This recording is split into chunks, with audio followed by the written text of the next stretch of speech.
আসামে বন্যা, মৃত বেড়ে ৬৮, কমছে উপদ্রুত জেলার সংখ্যা। বিদেশ যাত্রায় হেপাটাইটিস বাধা, ভেঙে যাচ্ছে প্রবাসের স্বপ্ন। কমল সোনা ও রূপার অলংকারের দাম। ইরানে অভিযান স্থগিত রেখেছেন, জানালেন ট্রাম্প।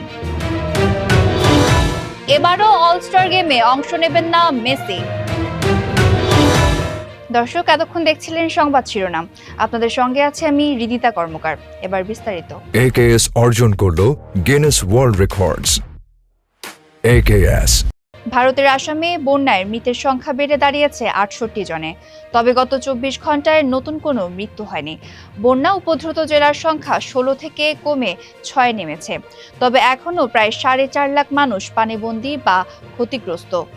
কর্মসংস্থানের আশায় সিলেট থেকে বিদেশ যাত্রার সব প্রস্তুতি শেষ করেও অনেক বাধ্যতামূলক স্বাস্থ্য পরীক্ষায় হেপাটাইটিস বি বা সি শনাক্ত হয় শেষ মুহূর্তে থমকে যাচ্ছেন।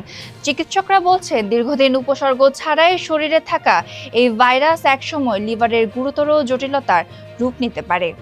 দেশের বাজারে সোনার দাম কমিয়েছে বাজুস। আজ সকাল ১০টা থেকে কার্যকর নতুন দরে ২২ ক্যারেট সোনার প্রতি ভরি এখন ২,২২,৮৫৮ টাকা।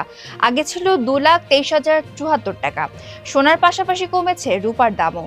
যুক্তরাষ্ট্রের প্রেসিডেন্ট ডোনাল্ড ট্রাম্প বলেছেন, ইরান শান্তি সংলাপের আগ্রহ দেখানোর পরই তিনি ইরানে মার্কিন বাহিনীর অভিযান স্থগিতের নির্দেশ দিয়েছেন।